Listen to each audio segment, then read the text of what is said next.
नमस्कार भाई सभी को। पिछली वीडियो में हमने लुसेंट की इकोनॉमिक्स का फर्स्ट पार्ट किया था और इस वीडियो में हम पूरी इकोनॉमिक्स को कंप्लीट करेंगे। नेक्स्ट है गरीबी। गरीबी का अर्थ है वह स्थिति जब किसी व्यक्ति को जीवन की निम्नतम आधारभूत ज़रूरतें भोजन, वस्त्र एवं आवास भी उपलब्ध नहीं हो पाता। मनुष्य जब बुनियादी आवश्यकताओं की पूर्ति की स्थिति में नहीं होता तब उसे गरीब की श्रेणी में गिना जाता है। विकासशील देशों के संबंध में पहला वैश्विक गरीबी अनुमान वर्ल्ड डेवलपमेंट रिपोर्ट 1990 ईस्वी में मिलता है। वर्ल्ड डेवलपमेंट रिपोर्ट में गरीबी को परिभाषित करते हुए कहा है कि गरीबी निम्नतर जीवन यापन स्तर करने की असमर्थता है, यानी जब निम्नतम जीवन यापन स्तर भी प्राप्त नहीं किया जा सके तब उस स्थिति को गरीबी कहते हैं। अल्प विकसित देशों में गरीबी का मुख्य कारण आय में असमानता है। सैद्धांतिक रूप में गरीबी की माप करने के लिए सापेक्षिक एवं निरपेक्ष प्रतिमानों का प्रयोग करते हैं। सबसे पहले सापेक्ष गरीबी। सापेक्ष गरीबी यह स्पष्ट करती है कि विभिन्न आय वर्गों के बीच कितनी विषमता है। प्राय इसे मापने की दो विधियाँ भी है, लॉरेंस वक्र और गिनी गुणांक।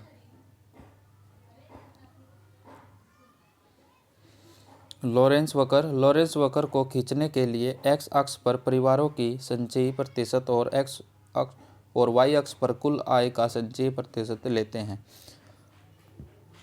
लॉरेंस वक्र 0 से होकर 100 पर समाप्त होगा यदि समाज के लोगों की आय समान रूप से वितरित हो, यानी x% के पास x ही आय हो तो उन्हें प्रदर्शित करने वाली रेखा x अक्ष के साथ 45 डिग्री का कोण बनाएगी। रेखाचित्र में OB ऐसी ही रेखा है जिसे हम पूर्ण या निरपेक्ष समता रेखा कहते हैं। यदि मापने वाले चर का मूल्य ऋणात्मक नहीं हो सके, इसमें OB रेखा है, ये वाली, इसका 1 पॉइंट 100 तक होगा।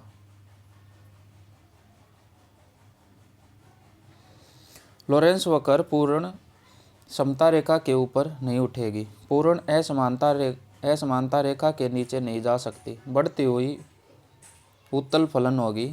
लॉरेंस वक्र जितनी ही पूर्ण समता रेखा के पास होगी, आय की विषमता उतनी ही कम होगी। नेक्स्ट है गिनी गुणांक। गिनी गुणांक आय के वितरण की विषमता की माप की सबसे प्रचलित विधि है। यह लॉरेंस वक्र तथा पूर्ण समता के बीच का क्षेत्रफल तथा पूर्ण समता रेखा के नीचे के कुल क्षेत्र के बीच का अनुपात होता है। ये गिनी गुणांक को G से डिनोट किया जाता है। G = छायांकित क्षेत्रफल A बाई पूर्ण समता रेखा OB के नीचे का कुल क्षेत्रफल OCB। यदि G = 0 तो प्रत्येक व्यक्ति को एक ही आय है। G = 1 है तो एक ही व्यक्ति को पूरी आय है। इसलिए गिनी गुणांक का अधिकतम मूल्य 1 के बराबर होगा। गिनी गुणांक में यदि 100 से गुणा कर दे तो हमें गिनी सूचकांक प्राप्त होगा।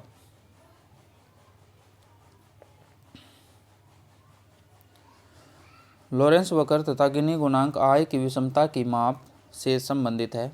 आय की विषमता को प्रति व्यक्ति आय या कुजनेट्स विषमता वक्र से नहीं मापा जा सकता है। नोट है, लॉरेंस वक्र को 1905 ईस्वी में मैक्स ओ लॉरेंस ने एक गिनी गुणांक को 1912 ईस्वी में कोरेडो गिनी इटली ने विकसित किया था। विषमता समायोजित प्रति व्यक्ति आय धारणा। इस धारणा का प्रतिपादन नोबेल पुरस्कार से सम्मानित अर्थशास्त्री प्रोफेसर अमर्त्य सेन ने किया था। उन्होंने आय के स्तर तथा उसके वितरण के आयाम को जोड़कर आर्थिक कल्याण की माप के लिए इस धारणा का विकास किया और उनके अनुसार W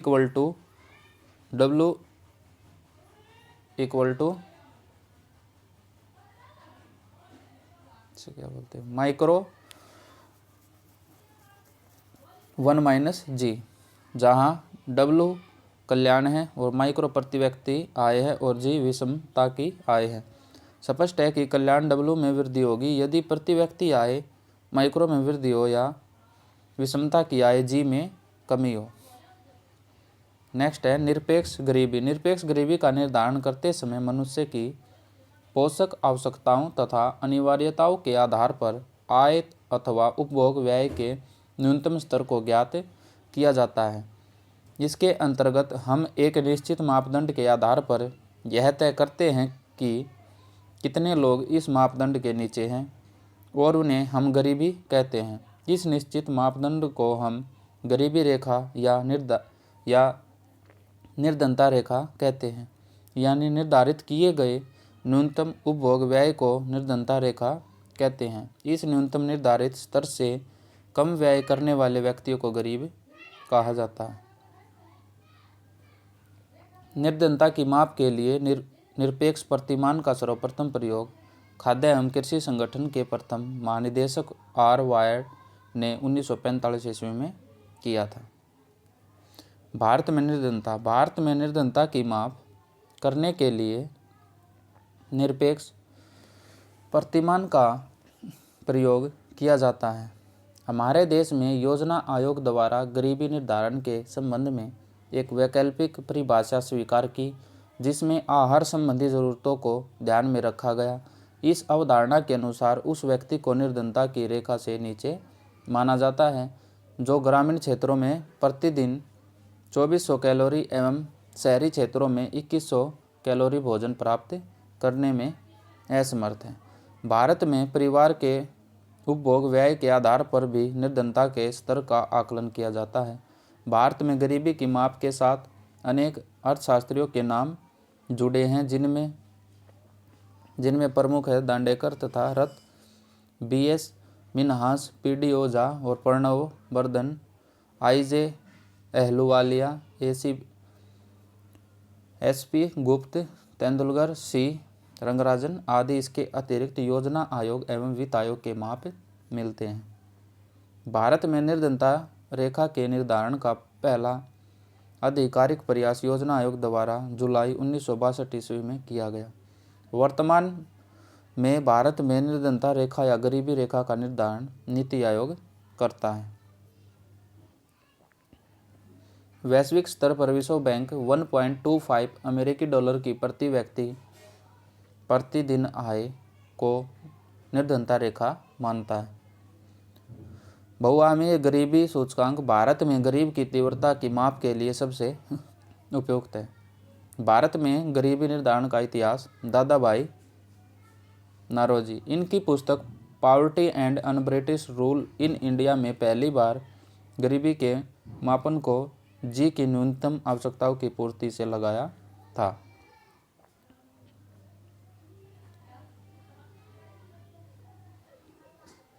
नेक्स्ट है नीलकांत दांडेकर और V.M. रथ के फार्मूले। इनके फार्मूले के आधार पर स्वतंत्रता के बाद पहली बार 1971 ईस्वी में वैज्ञानिक तरीके से गरीबी रेखा का निर्धारण किया गया, जिसमें नेशनल सैंपल सर्वे के उपभोग खर्च के आंकड़ों का इस्तेमाल किया गया। इसके अनुसार उस व्यक्ति को गरीब माना गया जो प्रतिदिन औसतन 2250 कैलोरी भोजन प्राप्त करने में असमर्थ था। ये आंकड़े वर्ष 1960-61 ईस्वी पर आधारित थे। नेक्स्ट है वाई के अलद समिति। वाई के अलद की अध्यक्षता में योजना आयोग ने 1979 में इस समिति का गठन किया। इस समिति ने दांडेकर एवं रथ के फार्मूले का आधार वर्ष बदलकर 1973-74 ईस्वी पर दिया और पहली बार शहरी और ग्रामीण क्षेत्रों के लिए कैलोरी की अलग अलग मात्रा निर्धारित की। जो क्रमशः 2100 कैलोरी और 2400 कैलोरी थी। नेक्स्ट है लकड़वाला समिति। योजना आयोग ने देश में निर्धनता की माप के लिए 1989 ईस्वी में प्रोफेसर डी.टी. लकड़वाला की अध्यक्षता में एक समिति गठित की। 1993 ईस्वी में इस समिति ने अपनी रिपोर्ट प्रस्तुत की। इसके अनुसार प्रत्येक राज्य में मूल स्तर के आधार पर अलग अलग निर्धनता रेखा का निर्धारण किया गया, यानी प्रत्येक राज्य की निर्धनता रेखा भिन्न भिन्न होगी। इस प्रकार इसके अनुसार 35 गरीबी रेखा है, जो शुरू में 28 थी। इस समिति ने शुरू में ये कितनी थी 28 और अब कितनी है 35। इस समिति ने प्रत्येक राज्य में ग्रामीण और शहरी निर्धनता के लिए अलग अलग मूल्य सूचकांकों की बात की। कौन कौन सी बात है वो? फर्स्ट है ग्रामीण क्षेत्र में निर्धनता रेखा। इस समिति ने कृषि श्रमिकों के लिए उपभोक्ता मूल्य सूचकांक का सुझाव दिया। सेकंड है शहरी क्षेत्र में निर्धनता रेखा। इसके लिए समिति ने औद्योगिक श्रमिकों के उपभोग मूल्य सूचकांक और शहरी भिन्न कर्मचारियों के लिए उपभोक्ता मूल्य सूचकांक का सुझाव दिया था। इस समिति की सिफारिशों के परिणाम स्वरूप कोई विशिष्ट या निर्धारित निर्धनता रेखा नहीं रही, बल्कि इसके स्थान पर राज्य विशिष्ट निर्धनता रेखा हुई और जिनसे एक राष्ट्रीय निर्धनता रेखा का निर्धारण किया जा सकता है। नोट है 8वीं योजना में कैलोरी प्राप्ति 2400, ग्रामीण व 2100 शहरी आधार को ही स्वीकार किया गया तथा 1973-74 ईस्वी मूल्य पर ग्रामीण क्षेत्र के लिए 49.09 रुपये तथा शहरी क्षेत्र के लिए 56.64 रुपये प्रति व्यक्ति प्रति माह उपयोग व्यय लिया गया। इसी कार्यविधि का प्रयोग 9वीं तथा 10वीं योजना में भी किया गया है।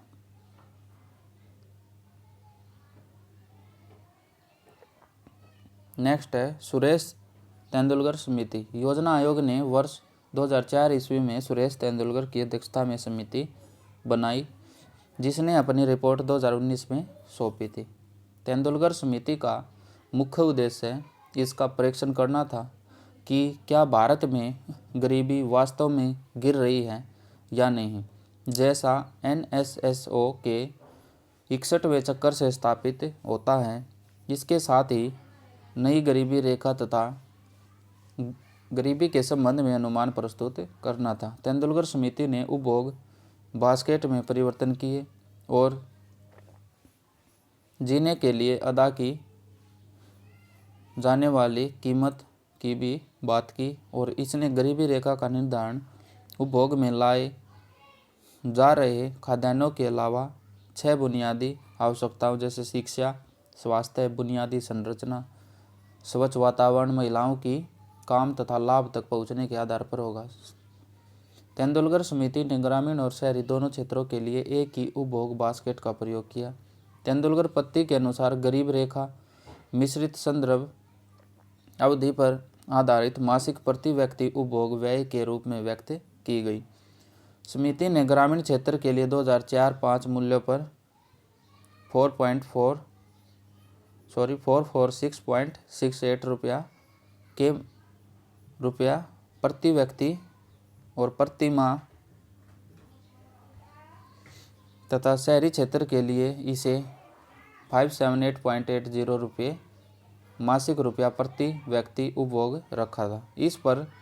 इस आधार पर समिति के अनुमान के अनुसार 2004-05 में ग्रामीण जनसंख्या का 41.8% तथा शहरी जनसंख्या का 25.7% गरीबी रेखा से नीचे था।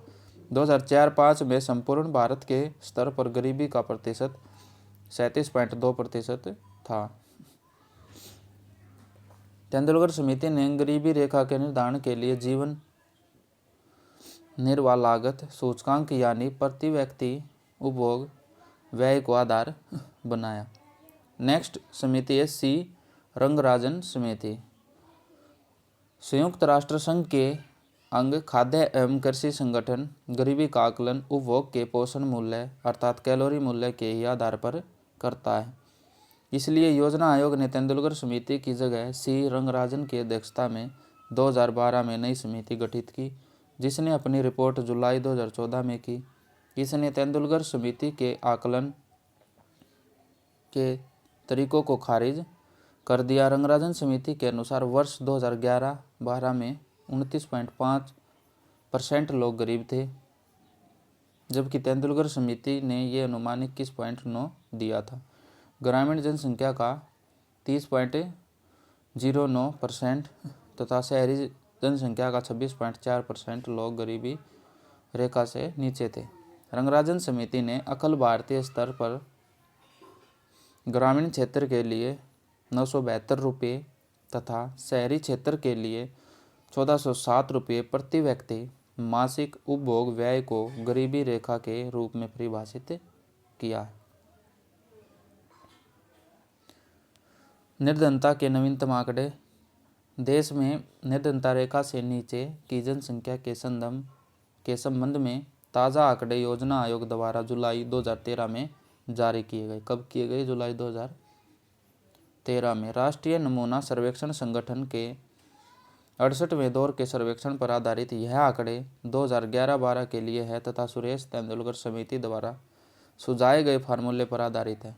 इन आंकड़ों के अनुसार 2011-12 में देश में 21.9% जनसंख्या निर्धनता के नीचे है, जबकि 2004-05 में 32.2% थी।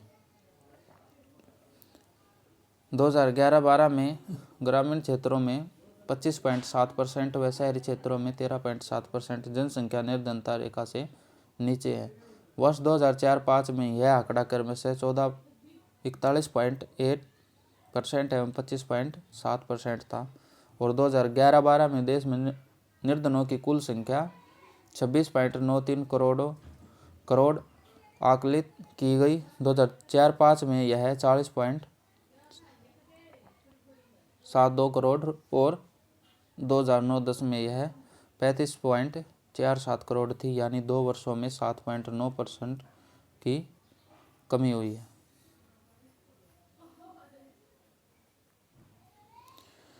नेक्स्ट है गरीबी निवारण रोजगार बीमा शिक्षा स्वास्थ्य एवं बाल विकास से संबंधित कुछ प्रमुख योजनाएं।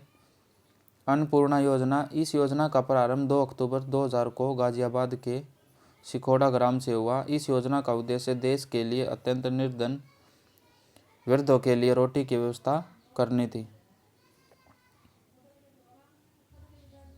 जैसे ये देखिए, देश में गरीबी का आकलन।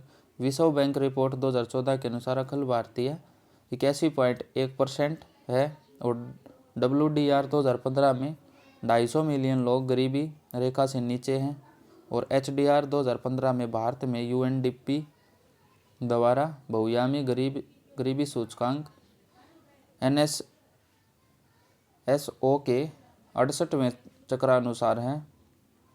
कितना है ये? 55.3%। योजना आयोग अखिल भारतीय में 21.92%। योजना आयोग में 20 जून 2013 को जारी हुई थी और इसमें अखिल भारतीय में 21.9, ग्रामीण में 25.7, शहरी में 13.7। निर्धनता में वार्षिक औसत गिरावट 2.18% आई है। ये 2014-15 से 2011-12 के बीच की। रंगराजन समिति जुलाई 2014 में प्रस्तुत की गई और इसमें अखिल भारतीय 29.5% थे।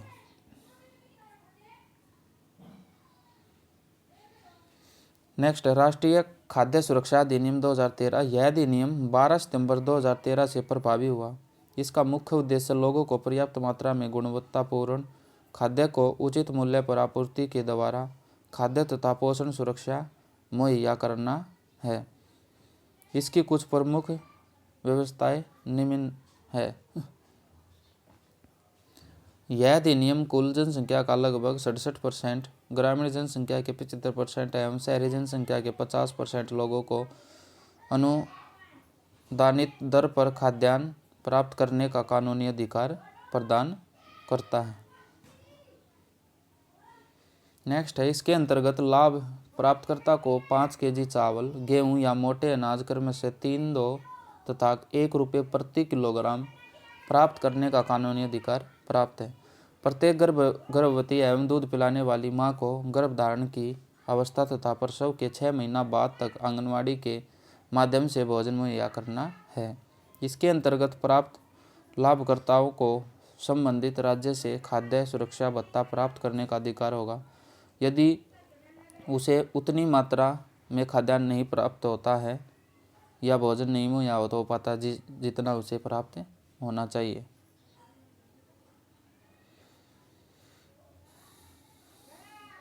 नेक्स्ट है, गरीबी तथा बेरोजगारी उन्मूलन से संबंधित योजनाएं, उनके प्रारंभ वर्ष। ये प्रारंभ वर्ष है।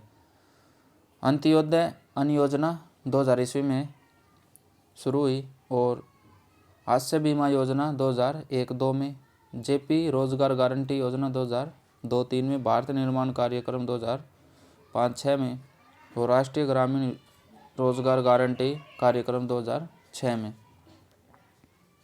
राष्ट्रीय ग्रामीण रोजगार गारंटी अधिनियम नरेगा,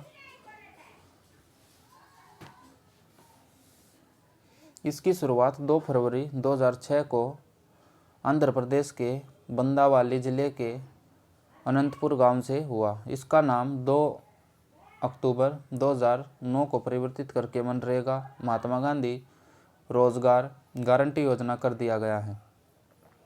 इसके नीति निर्माता ज़ियाद द्रेंज है, बेल्जियम के ये अर्थशास्त्री है। इसका क्रियान्वयन ग्रामीण विकास मंत्रालय द्वारा किया जाता है। शुरू में यह योजना 27 राज्यों के 200 जिलों में लागू हुआ था। अप्रैल 2008 से यह 614 जिलों में लागू है और इसके तहत सभी ग्राम योजना, रोजगार योजना एवं काम के लिए अनाज योजना का विलय कर दिया है। इस योजना के तहत केंद्र तथा राज्य सरकारों के मध्य 90:10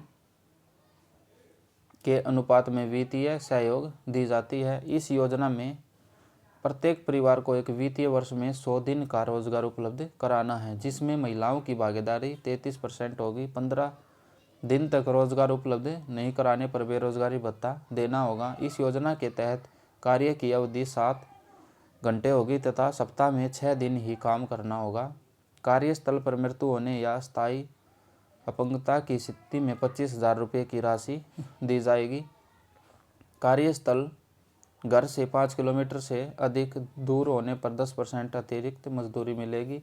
इसका क्रियान्वयन नेशनल रूरल एम्प्लॉयमेंट गारंटी अधिनियम सितंबर 2005 के द्वारा होता है। काम पाने का अधिकार एक कानूनी अधिकार है। मनरेगा ग्रामीण गरीबों को सुरक्षित करने की दिशा में प्रायोजित त्रिविधा मनरेगा खाद्य सुरक्षा तथा ग्रामीण स्वास्थ्य मिशन में से एक है।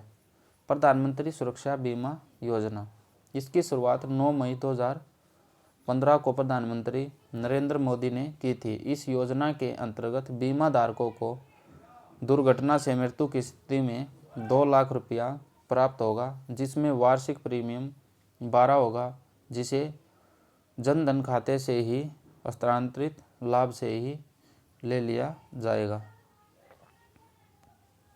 नेक्स्ट है, जन धन जमा धारक को 1 लाख रुपये की दुर्घटना बीमा तथा 30,000 रुपया सामान्य मृत्यु बीमा अनुमान्य है। नेक्स्ट है, अटल पेंशन योजना, इसकी शुरुआत भी 9 मई 2015 को प्रधानमंत्री नरेंद्र मोदी द्वारा की गई। इस योजना के अंतर्गत पेंशन की मात्रा तथा इसकी अवधि का निर्धारण इसके अंतर्गत दी जाने वाली अंशदान पर निर्भर करती है। 31 दिसंबर 2015 से पूर्व इसके अंतर्गत खोले जाने वाले खाते पर सरकार 5 वर्ष तक प्रीमियम का 50% जो अधिक से अधिक 1,000 वार्षिक होगा उसका अंशदान करेगी। नेक्स्ट योजना है प्रधानमंत्री जीवन ज्योति बीमा योजना, इसकी भी शुरुआत 9 मई 2015 को प्रधानमंत्री नरेंद्र मोदी द्वारा की गई। यह योजना स्वाभाविक एवं दुर्घटना मृत्यु दोनों ही के संबंध में लागू होगी। इसके अंतर्गत प्राप्त राशि 2 लाख रुपये होगी। इसके अंतर्गत अंशदान 330 रुपये वार्षिक होगी तथा यह 18 से 50 वर्ष की आयु वर्ग के संबंध में लागू होगी। बच्चों को निःशुल्क शिक्षा तथा अनिवार्य शिक्षा का अधिकार अधिनियम 2009 है। 86वें संवैधानिक संशोधन के परिणाम स्वरूप संविधान के भाग 3 में अनुच्छेद 21 क समाविष्ट किया गया है कि जिसके फलस्वरूप 6 से 14 वर्ष के बीच की आयु के सभी बच्चों के लिए निःशुल्क तथा अनिवार्य शिक्षा को मूल अधिकार बना दिया जाएगा और बच्चों को निःशुल्क और अनिवार्य शिक्षा का अधिकार अधिनियम 2009 1 अप्रैल 2010 से प्रभावी हो गया है। इस अधिनियम की कुल कुछ प्रमुख व्यवस्थाएं निम्न है। फर्स्ट है 6 से 14 वर्ष के प्रत्येक बच्चे को प्रारंभिक शिक्षा पूरी होने तक अपने पड़ोस के विद्यालय में निःशुल्क व अनिवार्य शिक्षा का अधिकार प्राप्त होगा। 3 वर्ष के भीतर जहां पास में विद्यालय नहीं है तो सरकार या स्थानीय प्रशासन विद्यालय की स्थापना करेगा। अधिनियम के पालन के लिए वित्त की व्यवस्था करना केंद्र एवं राज्य सरकार की जिम्मेदारी होगी। पड़ोस के विद्यालय में प्रवेश दिलाने की जिम्मेदारी माता पिता या अभिभावक की होगी और प्रवेश के लिए न ही किसी प्रकार की फीस ली जाएगी न ही जांच परीक्षा ली जाएगी। कोई अध्यापक कोई निजी ट्यूशन नहीं करेगा। अधिनियम को प्रभावी ढंग से क्रियान्वित करने के लिए बाल शिक्षा विशेषज्ञों की राष्ट्रीय परामर्शी परिषद की केंद्र सरकार द्वारा स्थापना की जाएगी। नेक्स्ट है सर्व शिक्षा अभियान। गरीबी निवारण में अशिक्षा को सबसे प्रमुख अवरोधक तत्व होने के कारण तथा साथ ही शिक्षा के प्रबल अग्रगामी तथा पश्चगामी कड़ियों को दृष्टि में रखते हुए भारत सरकार ने 2001 में सर्व शिक्षा अभियान को लागू किया। वर्तमान में इस योजना के लिए वित्तीय व्यवस्था केंद्र एवं राज्य सरकार 60:40 के अनुपात में करती है और सर्व शिक्षा अभियान के हस्तक्षेप के कारण विद्यालय छोड़ने वाले बच्चों की संख्या में अत्यधिक कमी आई है। राष्ट्रीय माध्यमिक शिक्षा अभियान यह योजना केंद्र सरकार द्वारा 2009 में शुरू की गई। इसका प्रमुख उद्देश्य 12वीं पंचवर्षीय योजना की समाप्ति अर्थात 2017 तक माध्यमिक स्तर की शिक्षा तक सार्वभौम पहुंच और 2020 तक सार्वभौम उपस्थिति बनाए रखना है। इस योजना का वित्त पोषण केंद्र एवं राज्य सरकारों द्वारा पूर्वोत्तर राज्यों में 90:10 तथा अन्य राज्यों में 75:25 के अनुपात में है। विद्यालय में राष्ट्रीय मध्याहार कार्यक्रम इसकी शुरुआत 15 अगस्त 1995 को हुई। यह केंद्र द्वारा प्रायोजित योजना है। शुरुआत में इसे प्राइमरी स्तर पर लागू किया गया था परंतु 1 अक्टूबर 2007 से इसमें अपर प्राइमरी के बच्चों को भी शामिल कर लिया गया। इस प्रकार यह योजना अब वर्ग 1 से 8 तक के बच्चों के संबंध में लागू है। इस योजना के अंतर्गत प्राइमरी स्कूल के बच्चों के लिए 450 कैलोरी तथा 12 ग्राम प्रोटीन तथा अपर प्राइमरी के बच्चों के लिए 700 कैलोरी तथा 20 ग्राम प्रोटीन की व्यवस्था है। नेक्स्ट है साक्षर भारत। राष्ट्रीय साक्षरता मिशन को पुनर्संरक्षित करके नई योजना सितंबर 2009 में शुरू की गई। इसमें 7 करोड़ प्रौढ़ 6 करोड़ स्त्रियां होगी इनको साक्षर बनाने का लक्ष्य है और इनमें 15 वर्ष या 15 वर्ष से ऊपर आयु के लोगों को साक्षर बनाया जाएगा। राष्ट्रीय ग्रामीण स्वास्थ्य मिशन यह योजना 12 अप्रैल 2005 को शुरू की गई। यह ग्रामीण क्षेत्रों में सरलता से पहुंच वाली वहनीय और जवाबदेही वाली स्वास्थ्य सेवाएं मुहैया कराने से संबंधित है। यह योजना विशेष रूप से ग्रामीण गरीबों तथा कमजोर वर्गों के लोगों को स्वास्थ्य सुविधा सुनिश्चित करने से संबंधित है। इस दिशा में इस सेवा में लगी प्रशिक्षित आशा की भूमिका बहुत ही महत्वपूर्ण है। लगभग 1000 ग्रामीण जनसंख्या पर एक आशा कार्य करती है।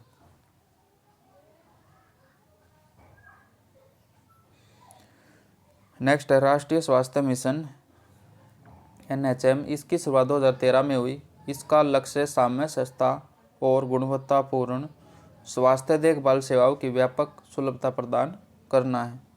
स्वच्छ भारत मिशन इसकी शुरुआत 2 अक्टूबर 2014 को हुई।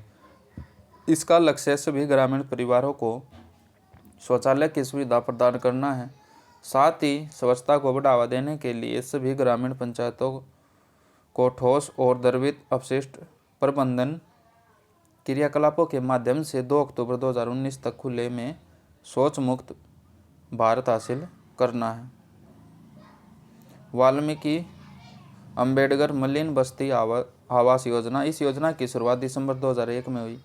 यह योजना गंदी बस्तियों में रहने वालों के घरों के निर्माण और उन्नयन को सरल बनाती है तथा इस योजना के एक घटक निर्मल भारत अभियान के अंतर्गत सामुदायिक शौचालय के माध्यम से एक स्वस्थ और समर्थकारी वातावरण उपलब्ध कराती है। केंद्रीय सरकार 50% अनुदान देती है तथा 50% की व्यवस्था राज्य सरकार द्वारा दी जाती है।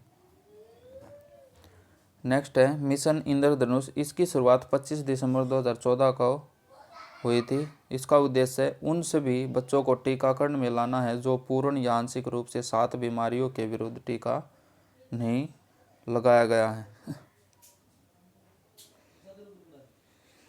नेक्स्ट है एकीकृत बाल विकास तथा सेवा स्कीम, जिसकी शुरुआत 1975 में हुई। इस योजना का उद्देश्य 6 वर्ष तक के उम्र के बच्चों, गर्भवती महिलाओं, स्तनपान कराने वाली महिलाओं को स्वास्थ्य, पोषण एवं शैक्षणिक सेवाओं का एकीकृत पैकेज प्राप्त करना है तथा आंगनवाड़ी भवनों, CDPO कार्यालयों एवं गोदामों के निर्माण के लिए ऋण प्रदान करना है। आंगनवाड़ी केंद्र, इस केंद्र की स्थापना ग्रामीण, शहरी तथा जनजाति बहुल क्षेत्रों में खोजे गए हैं।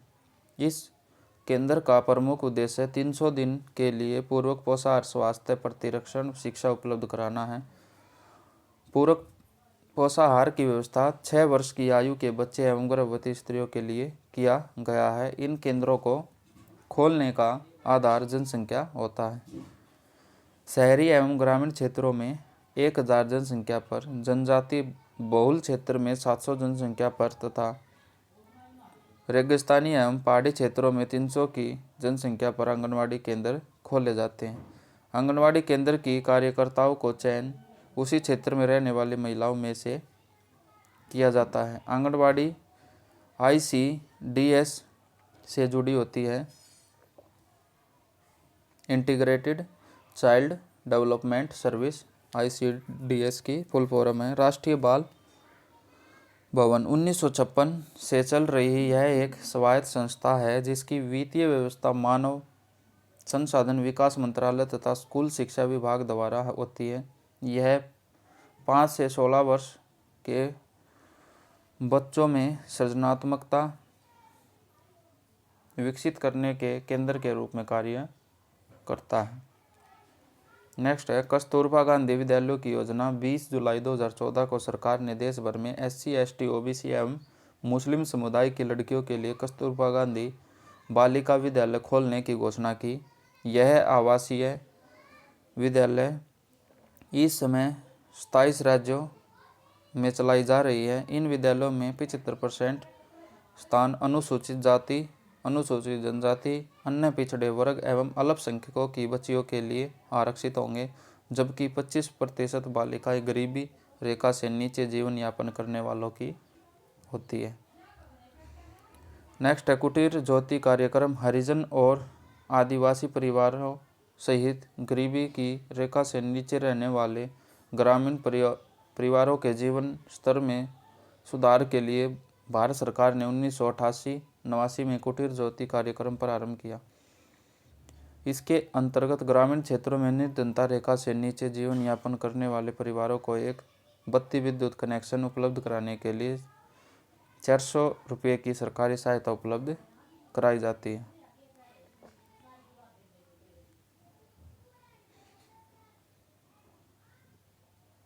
नेक्स्ट योजना है अंत्योदय अन्न योजना। तत्कालीन प्रधानमंत्री अटल बिहारी वाजपेयी ने 25 दिसंबर 2000 को इस योजना की शुरुआत की। इस योजना के तहत देश के 1 करोड़ निर्धनता परिवारों को प्रति माह 35 किलोग्राम अनाज विशेष रियायती मूल्यों पर उपलब्ध कराया जाता है। इस योजना के तहत जारी किए जाने वाले गेहूं व चावल का केंद्रीय निर्गम मूल्य क्रमशः रेट 2 व 3 रुपये प्रति किलोग्राम है। यह योजना केंद्रीय उपभोक्ता मामले, खाद्य एवं सार्वजनिक वितरण मंत्रालय के तहत शुरू की गई। प्रधानमंत्री उज्ज्वला योजना 1 मई 2016 को केंद्र सरकार ने गरीबी रेखा के नीचे रहने वाले परिवारों की महिलाओं को निःशुल्क एलपीजी कनेक्शन प्रदान करने वाली प्रधानमंत्री उज्ज्वल योजना प्रारंभ की है। इस योजना के तहत प्रत्येक बीपीएल परिवार को एलपीजी कनेक्शन के लिए 1600 रुपये वित्तीय सहायता प्रदान की जाती है। इसमें बीपीएल परिवारों को एक भरा हुआ गैस सिलेंडर, रेगुलेटर व पाइप मुफ्त दिया जाता है। इस योजना के क्रियान्वयन के लिए गिव इट अप अभियान के माध्यम से एलपीजी सब्सिडी में बचाए गए पैसे को उपयोग में लाया गया है। इस योजना का क्रियान्वयन पेट्रोलियम और प्राकृतिक गैस मंत्रालयों के द्वारा किया जा रहा है। 2018-19 के बजट में एलपीजी कनेक्शन 5 करोड़ परिवार से बढ़कर 8 करोड़ परिवार कर दिया है। नेक्स्ट है दीनदयाल उपाध्याय ग्रामीण कौशल योजना। 25 सितंबर 2014 को भारत सरकार द्वारा गरीब परिवारों के 15-35 वर्षों के ग्रामीण युवाओं के कौशल विकास और उत्पादन क्षमताओं के विकास पर बल देने के लिए दीनदयाल उपाध्याय ग्रामीण कौशल योजना की शुरुआत की है। इस योजना का क्रियान्वयन ग्रामीण विकास मंत्रालय द्वारा किया जा रहा है। इस योजना के माध्यम से 3 माह से लेकर 12 माह की अवधि वाले प्रशिक्षण परियोजनाओं के लिए वित्त पोषण किया जाता है। फिलहाल यह योजना 33 राज्यों, केंद्र शासित प्रदेशों के 610 जिलों में कार्य कर रही है। सरकार के आदेश अनुसार केवल मांग आधारित और कम से कम 75% प्रशिक्षुओं को रोजगार देने का लक्ष्य तय किया गया है। इस योजना के तहत प्रशिक्षण प्राप्त करने वालों में सामाजिक तौर पर वंचित समूह को अनिवार्य रूप से शामिल करने का लक्ष्य रखा गया है।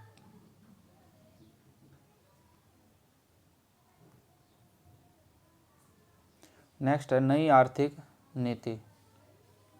नई आर्थिक नीति आर्थिक सुधार से संबंधित है, जिसका उद्देश्य उत्पादकता में सुधार, नई तकनीक को आत्मसात करना तथा समग्र रूप से क्षमता के पूर्णतः प्रयोग को एक राष्ट्रीय अभियान का रूप देना। नई आर्थिक सुधार की रूपरेखा सर्वप्रथम राजीव गांधी के प्रधानमंत्रित्व काल में 1985 ईस्वी में बनाई व शुरू की गई। नई आर्थिक सुधार की दूसरी लहर पीवी नरसिंह राव की सरकार के काल में 1991 ईस्वी में आई। नई आर्थिक नीति को शुरू करने का प्रमुख कारण खाड़ी युद्ध तथा भारत के भुगतान संतुलन की समस्या थी। नई आर्थिक नीति के 3 प्रमुख आयाम थे: निजीकरण, उदारीकरण व विश्व व्यापारीकरण। नई आर्थिक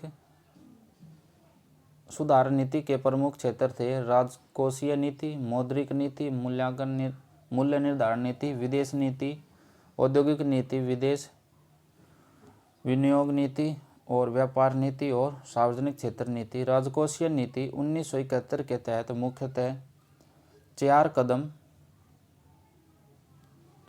उठाए गए हैं: सार्वजनिक व्यय को सख्ती से नियंत्रित करना, कर एवं भिन्न राजस्व को बढ़ाना, केंद्र तथा राज्य सरकारों पर राजकोषीय अनुशासन लागू करना, अनुदान राशि में कटौती करना। मौद्रिक नीति सन 1991 ईस्वी के तहत स्फीतिकारी दबाव के लिए प्रतिबंधात्मक उपाय किए गए। औद्योगिक सुधार नीति 1991 ईस्वी के अधीन जिन उपायों को लागू किया गया वे हैं: 18 उद्योगों की सूची को छोड़ अन्य सभी उद्योगों के लिए लाइसेंस हटा दिए गए। एमआरटीपी कंपनियों को विनियोग हेतु एमआरटीपी आयोग से मुक्त कर दिया गया है। सार्वजनिक क्षेत्र के लिए आरक्षित क्रियाओं का दायरा सीमित कर दिया गया तथा उक्त क्षेत्रों में निजी क्षेत्र को अनुमति दी गई है। विदेशी विनियोग नीति 1991 के तहत जिन सुधारों को लक्ष्यबद्ध किया गया है वे है बहुत से उद्योगों में 51% विदेशी हिस्सा पूंजी के स्वामित्व की सीमा तक प्रत्यक्ष विनियोग की स्वीकृति दी गई है।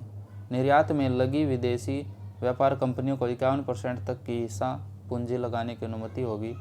सरकार उच्च प्राथमिकता वाले उद्योगों में तकनीकी संधियों के लिए स्वतः स्वीकृति प्रदान करेगी।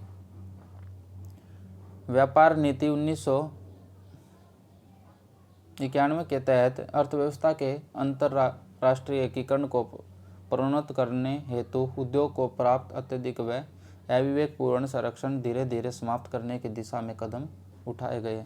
सार्वजनिक क्षेत्र संबंधी नीति 1991 के तहत उद्यमों में कार्य कुशलता व बाजार अनुशासन करने के लिए जिन उपायों को लागू किया है वे इस प्रकार से हैं। आरक्षित उद्योगों की संख्या घटाकर 8 कर दी गई है। वर्तमान में केवल 2 उद्योग।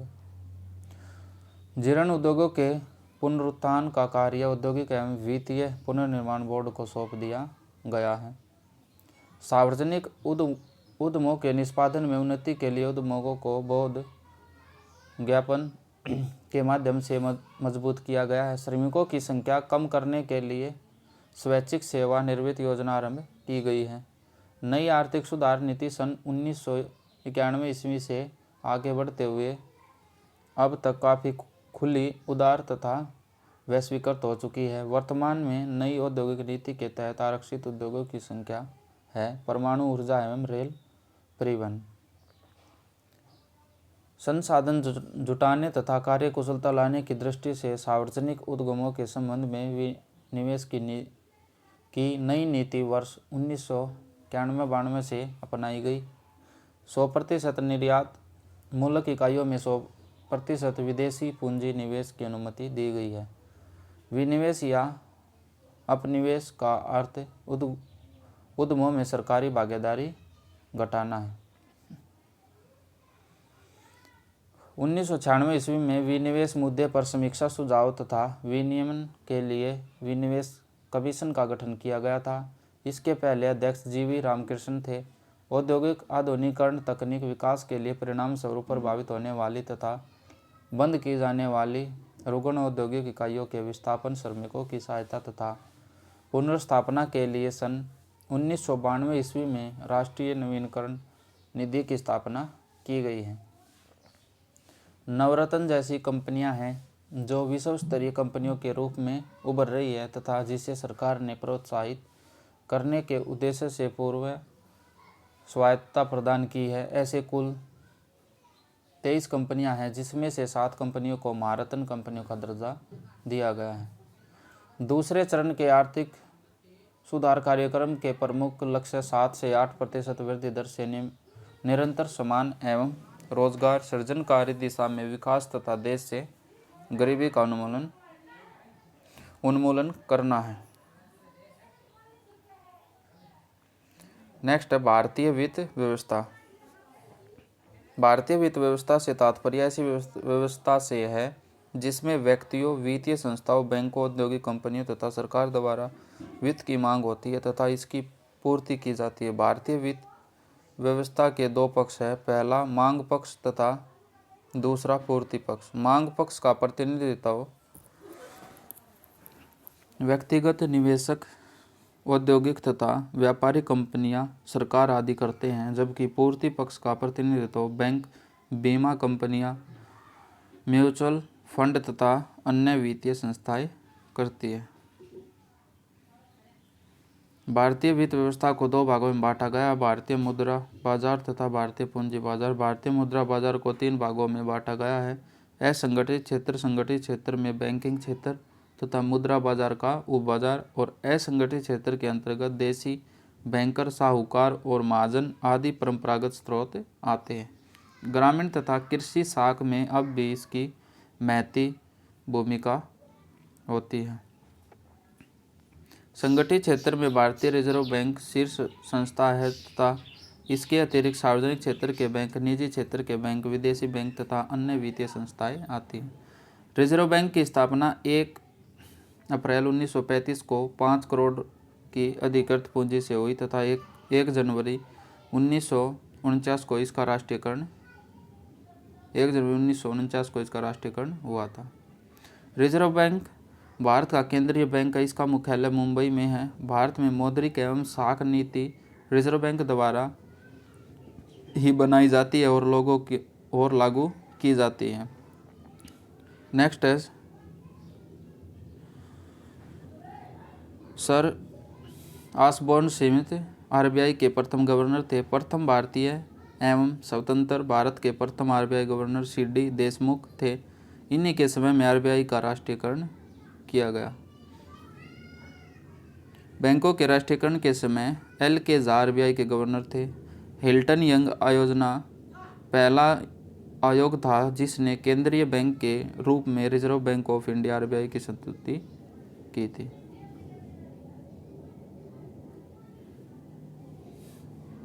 भारतीय रिजर्व बैंक का लेखा वर्ष 1 जुलाई से 30 जून तक है। आरबीआई देश में मौद्रिक गतिविधियों के नियमन का नियंत्रण करता है। भारतीय रिजर्व बैंक के 2 प्रकार के कार्य हैं, सामान्य केंद्रीय बैंक कार्य तथा विकास संबंधी और परिवर्तनीय कार्य।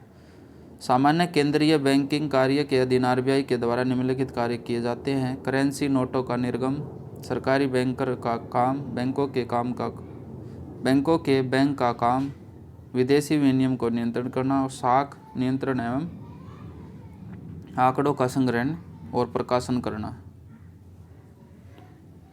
विकास संबंधी एवं परिवर्तनीय कार्य के अधीन भारतीय रिजर्व बैंक का कार्य निम्न प्रकार है। मुद्रा बाजार पर प्रतिबंधात्मक नियंत्रण, बचतों को बैंकों व अन्य वित्तीय संस्थाओं के माध्यम से उत्पादन के लिए उपलब्ध कराना, लोगों में बैंकिंग की आदत बढ़ाने के लिए प्रयास करना आदि। बैंकिंग की आदत बढ़ाने के उद्देश्य से ही सन 1964 ईस्वी में भारतीय यूनिट ट्रस्ट यूटीआई की स्थापना की गई थी। 1964 में संस्थागत कृषि साख की सुविधाओं की व्यवस्था और विस्तार रिजर्व बैंक की एक अन्य महत्वपूर्ण जिम्मेदारी है तथा इसी उद्देश्य के तहत 1963 ईस्वी में कृषि पुनर्वित्त एवं विकास निगम की स्थापना की गई थी। भारतीय रिजर्व बैंक द्वारा साख पर नियंत्रण निम्न तरीकों से किया जाता है। बैंक दर नीति द्वारा, खुले बाजार की क्रियाओं द्वारा, बैंकों की नकद कोष संबंधी आवश्यकताओं में परिवर्तन करके, तरलता संबंधी वैधानिक आवश्यकताओं को पूरा करके, विभेदक ब्याज दरों की प्रणाली अपनाकर, चयनात्मक साख नियंत्रण नीति से तथा नैतिक प्रभाव की नीति द्वारा बैंकों के ग्राहकों की शिकायतों का निदान करने के लिए बैंकिंग लोकपाल योजना भारत में रिजर्व बैंक ने 14 जून 1995 से लागू किया है। भारतीय reserve bank Jammu and Kashmir सरकार के कारोबार का संचालन नहीं करता है। सरकार अर्थोपाय ऋण आरबीआई से लेती है। आरबीआई के द्वारा नकद कोष अनुपात में कमी करने से साख सर्जन में वृद्धि होती है। नेक्स्ट है नियत न्यूनतम आरक्षण प्रणाली के अंतर्गत आरबीआई करेंसी नोट जारी करता है। आरबीआई के नोट निर्गम विभाग के पास हर समय कम से कम 115 करोड़ मूल्य का स्वर्ण कोष रहना चाहिए। आरबीआई की खुला बाजार कार्रवाई का अर्थ सरकारी ब्रांडों का क्रय और विक्रय। भारत में पहला व्यापारिक bank general bank of India जिसे 1786 में खोला गया। इसके बाद 1790 में बैंक ऑफ हिंदुस्तान खोला गया। ये सभी बैंक यूरोपियन थे। भारतीय द्वारा प्रबंधित सीमित दायित्व का प्रथम भारतीय अवैध कॉमर्शियल बैंक था जिसे 1881 में स्थापित किया गया था। इसके बाद 1894 में पंजाब नेशनल बैंक स्थापित किया गया जो पूर्ण रूप से भारतीयों द्वारा प्रबंधित था। 1806 में बैंक ऑफ बंगाल, 1840 में बैंक ऑफ बॉम्बे तथा 1843 में बैंक ऑफ मद्रास की स्थापना की गई। 1921 में इन तीनों बैंकों को मिलाकर इम्पीरियल बैंक ऑफ इंडिया की स्थापना की गई और 1 जुलाई 1955 को राष्ट्रीयकरण के उपरांत इनका नाम बदलकर स्टेट बैंक ऑफ इंडिया रख दिया गया। 1959 में 8 क्षेत्रीय बैंकों को राष्ट्रीयकृत कर स्टेट बैंक के सहायक का दर्जा दिया गया। इन 8 सहायक बैंकों में स्टेट बैंक ऑफ बीकानेर तथा स्टेट बैंक ऑफ जयपुर को मिलाकर स्टेट बैंक ऑफ बीकानेर एवं जयपुर बना दिया गया। स्टेट बैंक ऑफ सौराष्ट्र का जुलाई 2008 में एवं स्टेट बैंक ऑफ इंदौर का जून 2009 में एसबीआई में विलय कर दिया गया, इसमें मिला दिया गया। शेष बचे 5 सहायक बैंकों तथा भारतीय महिला बैंक का 1 अप्रैल 2017 से भारतीय स्टेट बैंक में विलय कर दिया गया। स्टेट बैंक ऑफ इंडिया का विज्ञापन पंक्ति will you all the way with you all the way. State bank of India Bharat का सबसे बड़ा व्यापारिक बैंक है। भारत में 1 लाख के बाजार पूंजीकरण तक पहुंचाने वाला पहला बैंक है। इसका मुख्यालय मुंबई में है। जीवन बीमा क्षेत्र में प्रवेश करने वाला देश का वाणिज्यिक बैंक भारतीय स्टेट बैंक है। फ्रांस की कार्डिफ ऐसे के साथ है। विदेशों में भारतीय स्टेट बैंक के सर्वाधिक कार्यालय हैं। इसके 28 देशों में 59 विदेशी कार्यालय है। नेक्स्ट है, नाबार्ड ने भारतीय स्टेट बैंक को स्वयं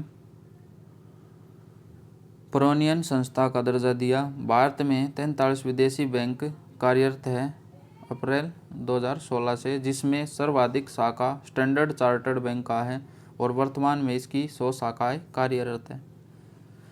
19 जुलाई 1969 को 14 बड़े व्यावसायिक बैंकों व 15 अप्रैल 1980 को 6 अन्य अनुसूचित बैंकों का राष्ट्रीयकरण कर दिया गया। अनुसूचित बैंक एक ऐसा बैंक है जो आरबीआई की दूसरी अनुसूची में आता है। नेक्स्ट है, सार्वजनिक बैंक वे बैंक है जिनमें सरकार की दायित्व 51% से अधिक है, उन्हें क्या कहेंगे? सार्वजनिक बैंक। भारत में सार्वजनिक बैंक के अंतर्गत 26 बैंक हैं। सार्वजनिक क्षेत्र के बैंकों द्वारा कुल बैंक जमा का लगभग 91% का नियंत्रण किया जाता है। प्रथम बैंक क्रेडिट कार्ड 1959 में बैंक ऑफ अमेरिका द्वारा निर्गत किया गया था। वाणिज्यिक बैंकों द्वारा स्वैच्छिक सेवानिवृत्ति योजना को लागू करने वाला सार्वजनिक क्षेत्र का पहला बैंक पंजाब नेशनल बैंक था। इसने यह योजना 1 नवंबर 2000 को लागू की।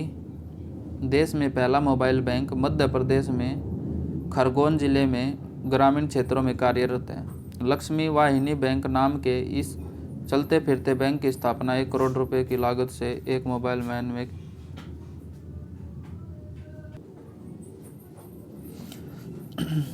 नेक्स्ट है बजट। बजट शब्द का विकास फ्रेंच शब्द बुजेट से हुआ है, जिसका शाब्दिक अर्थ एक छोटा चमड़े का थैला। इंग्लैंड के प्रथम प्रधानमंत्री सर रॉबर्ट वालपोल 1721 से 1742 ने अपने वित्तीय प्रस्ताव के दस्तावेज को चमड़े के एक थैले में रखा हुआ था। जब वालपोल ने अपनी वित्तीय प्रस्ताव को संसद में प्रस्तुत किया तो लोगों ने मजाक उड़ाया और कहा कि बजट खोला गया है। इसके बाद वार्षिक आय व्यय के प्रस्ताव के लिए बजट का शब्द का प्रयोग होने लगा। भारत में बजट प्रणाली की शुरुआत का श्रेय वायसराय कनिंग को जाता है। 1859 में वायसराय की कार्यकारिणी परिषद में पहली बार एक विशेष सदस्य सर जेम्स विल्सन को वित्त सदस्य के रूप में सम्मिलित किया गया। जेम्स विल्सन ने पहली बार 7 अप्रैल 1866 को वायसराय की कार्यकारिणी परिषद में प्रथम बजट प्रस्तुत किया। इसलिए भारत में बजट प्रणाली का संस्थापक जेम्स विल्सन को माना जाता है। संविधान के अनुच्छेद 112 के अंतर्गत प्रत्येक वित्तीय वर्ष के लिए जो अप्रैल 1 से 31 मार्च तक चलता है, केंद्र सरकार की अनुमानित प्राप्तियों तथा व्ययों का एक विवरण पार्लियामेंट के सामने रखना आवश्यक होता है। इस वार्षिक वित्तीय विवरण को केंद्र सरकार का बजट कहा जाता है। संघीय बजट की तैयारी और उसके संसद में पेश करने के लिए आर्थिक कार्य विभाग उत्तरदायी है। राष्ट्रपति द्वारा निर्देशित तिथि पर लोकसभा में बजट पेश की जाती है। परंपरागत रूप में प्रत्येक वर्ष फरवरी के अंतिम कार्य दिवस पर बजट लोक सेवा में पेश की जाती है। नोट: यदि वार्षिक संघीय बजट लोकसभा द्वारा पारित नहीं होता है तो प्रधानमंत्री अपनी मंत्रिपरिषद का त्यागपत्र पेश कर देता है। नेक्स्ट है कुछ विविध तथ्य हैं। भारत में सर्वाधिक दूध उत्पादक राज्य उत्तर प्रदेश है।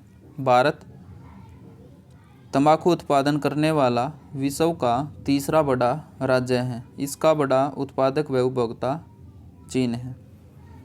दाल के उत्पादन में भारत का विश्व में पहला स्थान है। अमेरिका के साथ भारत का व्यापार अधिकांशतः भारत के पक्ष में होता है।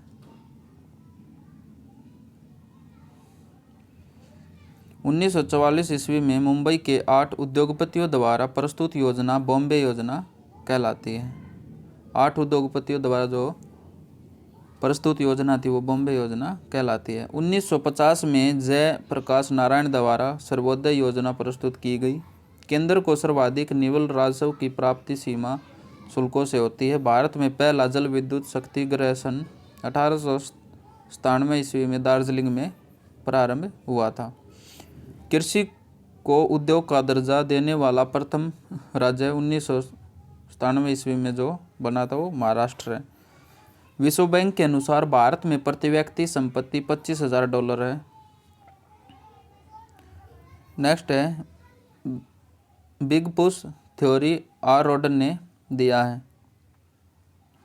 बिग पुश थ्योरी है ये आर रॉडन ने दी है और उपभोक्ता की बचत का सिद्धांत अल्फ्रेड मार्शल ने दिया है। केंद्रीय एगमार्क प्रयोगशाला नागपुर में स्थित है। सिंदरी उर्वरक कारखाना, चितरंजन का इंजन बनाने का कारखाना, भारतीय टेलीफोन उद्योग, integral coach factory, penicillin factory, भारतीय टेलीफोन उद्योग की स्थापना प्रथम पंचवर्षीय योजना के दौरान हुई है। विश्व में सर्वाधिक सहकारी संस्थाएं भारत में है। भारत में असंगठित क्षेत्र संगठित क्षेत्र की बजाय अधिक रोजगार का सृजन कर रहे हैं। भारत में कुल तेलहन उत्पादन में मूंगफली का हिस्सा सर्वाधिक है। भारत में 1 करोड़ से अधिक जनसंख्या वाले 3 नगर मुंबई, कोलकाता और दिल्ली हैं। 1 करोड़ से अधिक जनसंख्या वाले 3 नगर कौन से? मुंबई, कोलकाता और दिल्ली। भारत में सर्वाधिक नगरीकरण गोवा राज्य में हुआ है। मसालों के विश्व व्यापार में भारत का हिस्सा 40% है।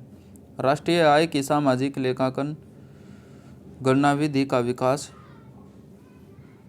रिचर्ड स्टोन ने किया था।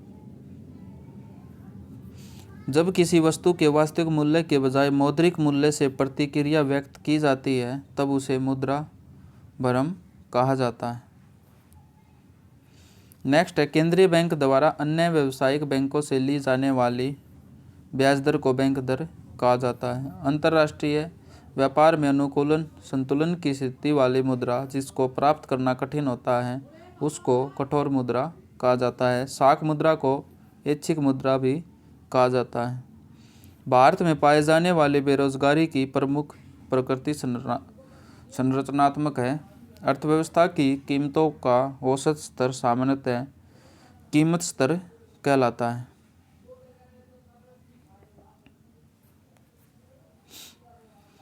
आय में बदलाव के फलस्वरूप उपभोग में बदलाव उपभोग की सीमांत प्रवृत्ति कहलाता है। विदेशी मुद्रा के अनुसार देशी मुद्रा की कीमत विदेशी विनिमय की दर कहलाती है। किसी देश का आयात और निर्यात से संबंधित भुगतान शेष व्यापार शेष कहलाता है। किसी देश का आयात और निर्यात से संबंधित भुगतान शेष व्यापार शेष कहलाता है। कराधान जनता से ऋण तथा घाटे की वित्त व्यवस्था राजकोषीय नीति के 3 प्रमुख साधन हैं। प्रगतिशील कर व्यवस्था में आय बढ़ने के साथ करों की दर में वृद्धि होती है, जबकि प्रतिगामी कर व्यवस्था में आय बढ़ने के साथ कर की दरों में कमी होती है। रोजगार गारंटी योजना जो अब NCMP प्रमुख घटक है, सर्वप्रथम 1972-73 में महाराष्ट्र सरकार ने शुरू किया था। इसमें संविधान में दिए गए काम के अधिकार को स्वीकार किया गया है। श्वेत क्रांति की गति को और तेज करने के लिए ऑपरेशन फ्लड आरंभ किया गया। इसके सूत्रधार डॉक्टर वर्गीज कुरियन है। यह कार्यक्रम विश्व का सबसे बड़ा समन्वित डेयरी विकास कार्यक्रम है, जिसे 1970 ईस्वी में राष्ट्रीय डेयरी विकास बोर्ड NDDB ने शुरू किया। अब तक इसके 3 चरण पूर्ण हो चुके हैं। विश्व में दूध उत्पादन में भारत का स्थान पहला एवं संयुक्त राज्य अमेरिका का दूसरा स्थान है। नीली क्रांति मत्स्य उत्पादन से संबंध है। भारत विश्व में मछली का तीसरा सबसे बड़ा उत्पादक और अंतर्देशीय मत्स्य पालन का दूसरा सबसे बड़ा उत्पादक देश है। ऐसी वित्त व्यवस्था जिसमें सरकारी व्यय आय से अधिक हो तथा शेष घाटे को पूरा करने के लिए सामान्यतः मुद्रा छापे जाते हो, घाटे की वित्त व्यवस्था कहलाती है। RBI ने 1000 रुपये का नोट 22 वर्षों के अंतराल के बाद 9 अक्टूबर 2000 को जारी किया था।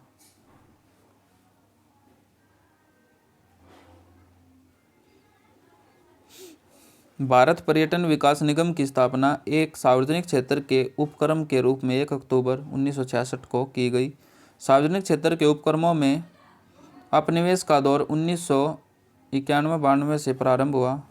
सार्वजनिक उपक्रमों में उपनिवेश से प्राप्त राजस्व के सुनिश्चित प्रयोग के लिए 1 अप्रैल 2005 को राष्ट्रीय निवेश निधि की स्थापना की गई। भारत में डीजल इंजन बनाने का पहला कारखाना 1932 में महाराष्ट्र में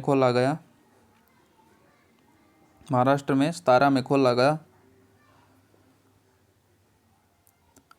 भारत में मोटर वाहनों का सर्वाधिक निर्यात जवाहरलाल नेहरू बंदरगाह से किया जाता है। वर्ष 1981 में नारायण मूर्ति द्वारा इन्फोसिस कंपनी की स्थापना की गई। अमेरिकी स्टॉक एक्सचेंज में सूचीबद्ध होने वाली भारत की यह पहली कंपनी थी। ब्रिटेन का प्राचीनतम निवेश बैंक बैरिंग्स फरवरी 1995 में घोटाले के कारण दिवालिया हो गया था।